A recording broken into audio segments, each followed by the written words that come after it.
If you're an occupational therapist and you want to build your career as a hand therapist, I'm going to share with you my ultimate guide in helping you build your career in hand therapy. My name is Hoang. I'm an occupational therapist and certified hand therapist, and I speak to so many different people about what they can do at various stages of their career in terms of building hand therapy. So this is going to be the ultimate guide to help you. Now, if you're an occupational therapist or you're an occupational therapist assistant, this is totally possible for you.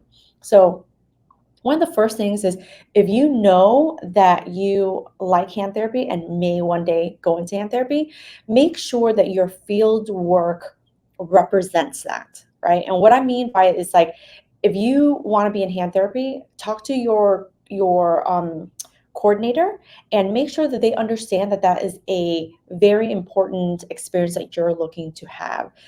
If you're not persistent about where you're being placed for your field work placement, it's gonna make it difficult for you to go out and get a job afterwards. So your field work placement's really key in terms of helping you move your career in a faster pace, right? But it's okay if your field work, wasn't really, you weren't able to get into a hand therapy clinic. Make sure you're going into adults. So make sure you try to get inside of a hospital, doing acute care, inside of a SNF. Those things make a difference, because in those settings, you're working with people with hand and arm injuries as well. You're working with people who have stroke injuries. You're working with people maybe have spinal cord injuries. Spinal cord injury people have hand and arm issues as well. So think about all the population of people who suffer from hand and arm issues, and then try to be in those types of settings, right? So your field work placement is going to be really key. Now, I spoke at a conference recently, and there was a lot of students, and I felt like a lot of students there said, well, I just want to try out a lot of different settings, and that's wonderful and that's great. No matter the setting that you go into, make sure that you get the most out of it from an experience, because the ultimate guide to building your career in hand therapy really comes down to your work experience. So go out there and get a job, right? Go out there and get a job, get your experience. Now, I know a lot of people are gonna be like, but Huang, I can't get the job that I want to get the experience. I totally get it. I hear you. And there's ways to go around it. Again, really, it's just about going out and getting that first job, even if you have to piece it together. That's what I did. I got a job in a small acute care hospital. Believe it or not, I got a lot of hand and upper extremity experience there, because I was willing to raise my hand and say, hey, this is what I ultimately want to do. And anytime you have those type of patients, I would love the opportunity to work with those people, right? I was allowed to then, they didn't want to let me into the hand therapy like outpatient section, because there was already an OT that wanted that, and that's fine. But you know what? I got a lot of wound care experience at that hospital. I got my first jobs in a skilled nursing facility. And in those facilities, I was like, yeah, I'm really interested in hand therapy. Would love to have any patients that have hand and arm injuries. You got someone with a stroke, you got someone with a humeral fracture, you got distal radius, someone with arthritis, please, I'm here for it, right? And so every chance you get, you have to gather your work experience. Now, if you don't know, I have this guide out there that says how to get a job, I think, in hand therapy, but I think it starts with how to get a job. And I have lots and lots of tips and um, recommendations in there. Just trying to remember the word recommendations there about what you can do to ensure that you can get that job. And one of the number one things I talk about is your resume. Yeah, some of y'all people with really shitty ass resumes, I'm really sorry that I have to be the one to tell you that, but look at your resume. If you're not getting called back and you're not getting called for any kind of positions that you're applying for, then you have to go back and say, well, what's going on with my resume? What about my resume does not tell them a very quick story of that I'm capable and I want this position, right? So you really got to go and be willing to look at what you're doing and look at what you can change, essentially. But getting that job, getting that experience is really key. Now, resumes are really great and everything, but if you're not sending that shit out, nobody's going to call you back, right? So you have to be persistent and send those resumes out. You have to be persistent with saying that you want to go into hand therapy.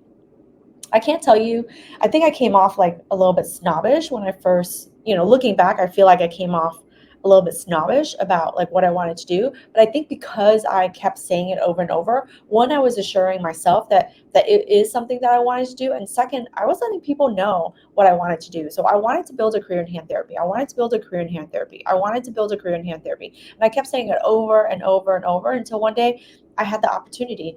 And so you have to think about how you're going to be ready when the opportunity lands in your lap, right? So if number one is getting that experience, number two has to be about taking courses. A lot of times therapists, I know this, yes, let's celebrate. Number two, taking courses, right? I speak to a lot of therapists who, when you first come out, you think, oh my God, I just got out of school. I just spent a ton of money to get my degree. Like, I'm done studying. But my friend, I think what you need to realize, and what I hope to help you realize, is that your education is just now starting. So your master's degree, your doctorate degree literally lets you, it's the ticket to enter the game, right? It's the ticket to enter the game. Now you can come and enter the game and become and be an occupational therapist, be an occupational therapist assistant, right? You can do some of the work.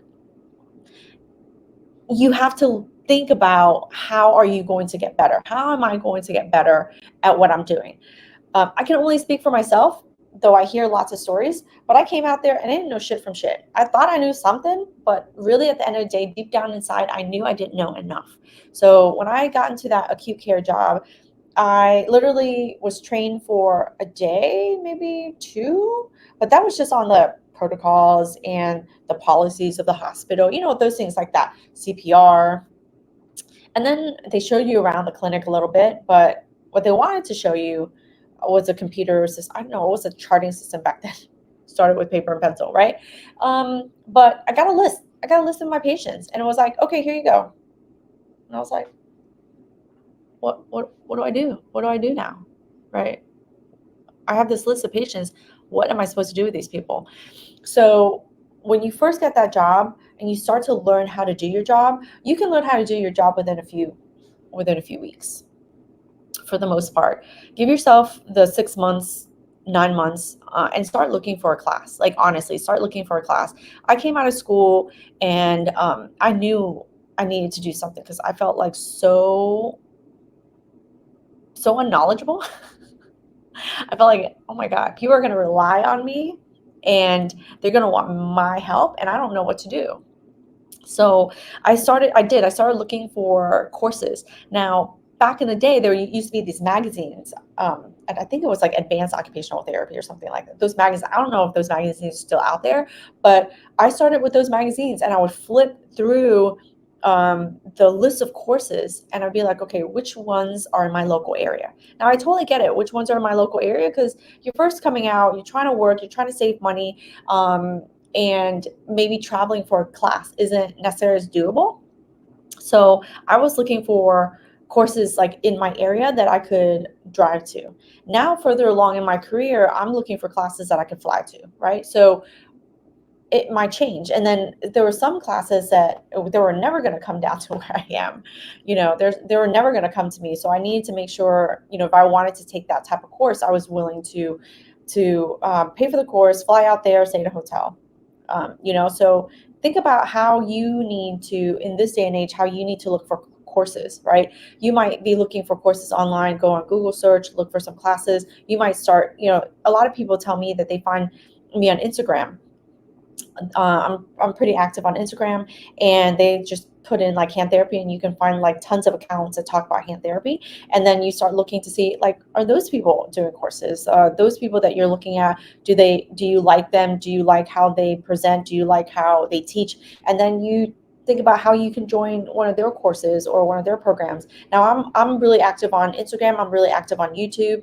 And this year we're all over the place. I'm on TikTok, Facebook, YouTube. What else? Instagram. I'm on LinkedIn. Like, so you can look up hand therapy secrets and you can find me pretty much everywhere, anywhere where you like to consume social media. So I want to make sure people find me, because I do have courses. So you can, if you're looking for courses, you can find those courses. Just start typing for them. So start typing out, the words. Leave me a comment below. What would you be searching for? you know, um, I did that when I first came out of school over 20 years ago, definitely the internet was around, just not around as much as it is now. And even then I was searching up like where are the classes, what classes should I be taking, but find some courses that you can take, and then start thinking about which ones you want. My recommendation is go broad before you go very specific, right? So for example, you can do a broad level of manual therapy before you get real specific into it. I remember taking a real specific wrist course, and it was so specific, it was completely over my head. Like the whole weekend, I didn't understand anything because it was so specific, and I didn't have enough experience, and I hadn't really studied the anatomy of it. I hadn't really studied the details of the different types of wrist injuries, and it was going into like wrist ligaments and kinematics, completely over my head. Completely over my head. I left there not really knowing what to do with a distal radius fracture, and that's one of the reasons why I've built the courses the way I've built. Like my manual therapy course covers all of the hand to shoulder, and then at some point I'm going to start to break it down and get more specific. But I also think I already break it down and get more specific in my other programs, like in the mentorship program and the exam prep program. So, but take some courses. Think about broad level courses versus real specific ones at first. So, taking a manual therapy course before doing an instrument assisted course, because instrument assist is very specific to the tools, but you already have to know how to provide manual therapy in order to make the best use out of that class. Like in my opinion, because I've taken it. You can take more specific courses if you're looking to learn a very particular technique. But basically look around. There's lots and lots of courses nowadays. There's stuff online, there's stuff in person. I would encourage you to mix it up. Take at least one course in person a year, and then supplement it with some online courses. And think about which ones you're going to get the most out of versus, oh, let me take that course because it's cheap. Like I hear that a lot too, like, oh, I just want a cheap course. Well, is it really going to be valuable to you, right? If you're spending the hours and stuff like that, is it going to be really valuable? Is it going to help you build your career? So keep that in mind as you are thinking about the different courses to take. And if you want me to do a video very specifically on which ones to take in what order, let me know below, and maybe I'll make a video about that.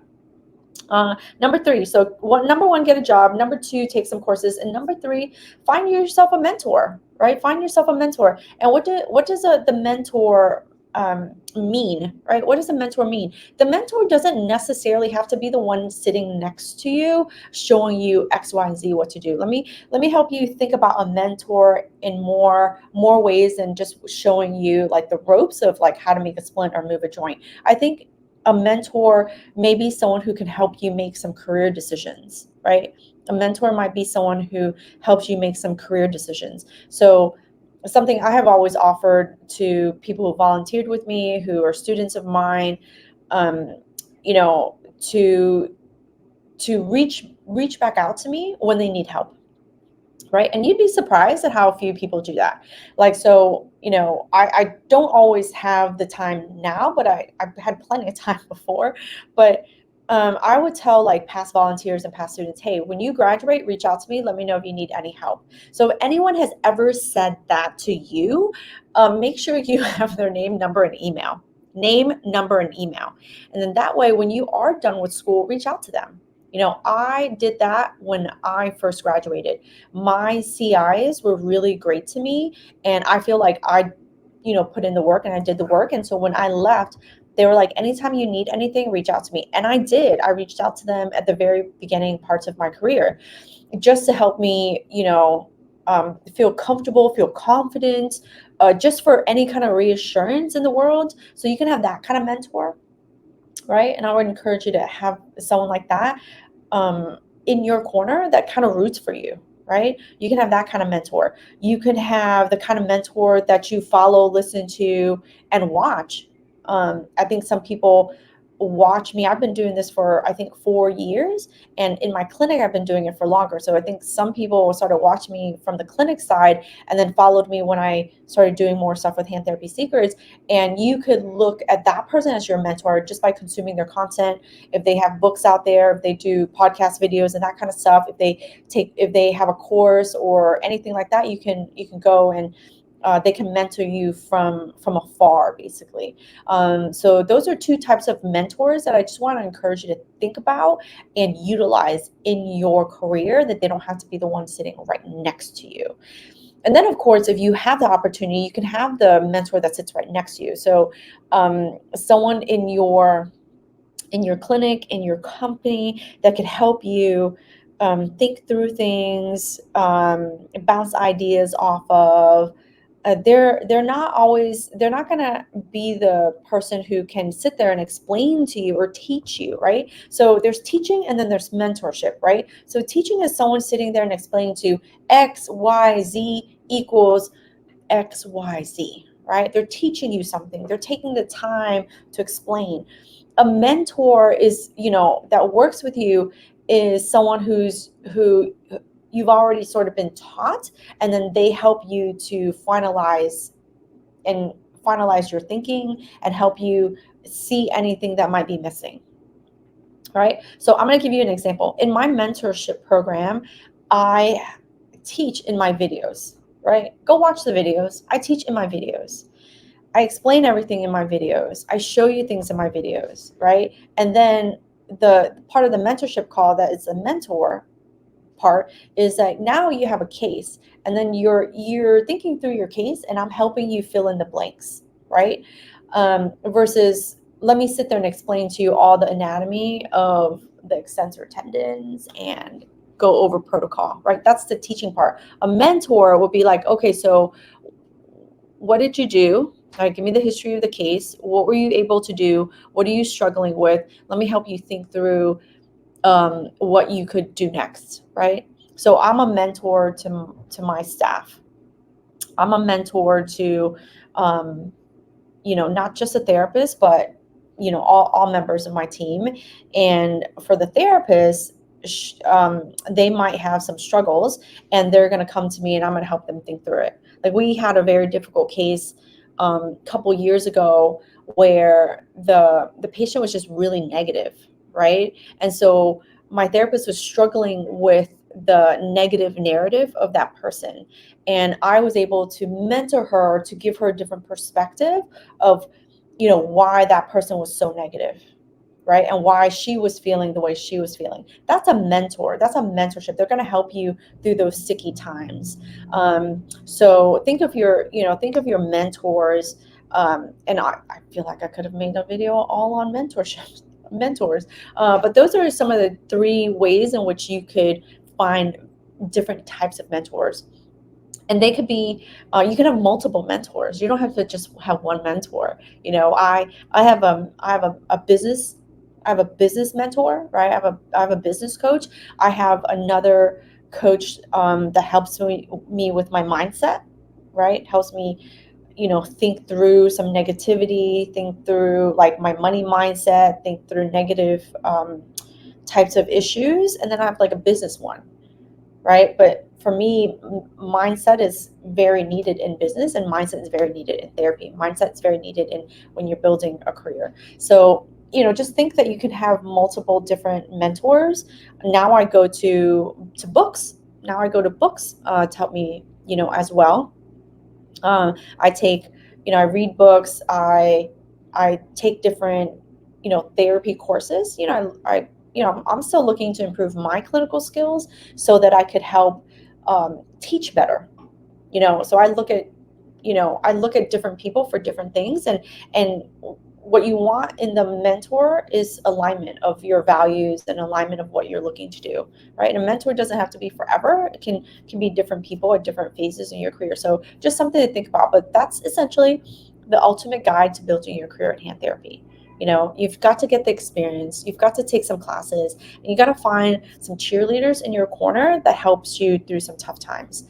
And one of the biggest things about this guide is that you have to be persistent. You are the only person who can push you. So, you know, I've, in the last 4 years, spoken to various therapists that I've seen that have come back to me time and time again. And, you know, I've seen people rise up very quickly in their hand therapy career. I have seen people go very slowly, and I've seen people not make any moves. I mean, I've seen people make like zero moves towards it, and it's very unfortunate because they do themselves such a disservice. You know, it's okay to say like I'm not ready right now, but to say that you want something and then not take any action steps towards it, you're doing yourself a disservice because nobody's going to make you do it. You have to want to do it. So yeah, so I hope this video helps you. I hope this guide helps you in terms of building your career in hand therapy, and I hope it gives you some key steps that you can take, but also the mindset to say, hey, I can persist. And Hoang says that there's other people who've done it, who are in my same position, which means I can do it too, right? So let me know if this helps. Leave me a comment below. And if you like videos like this to help you as an occupational therapist, then please consider clicking the subscribe button below. And I put out videos every week. So look forward to talking to you next time. Peace out. Balloons. Hey therapy friends, it's Hoang here. Thanks again for watching my video. And if you like videos like this that can help you just crush it in the hand therapy world as an occupational therapist, then hit the subscribe button and enjoy the video. Thanks again for watching.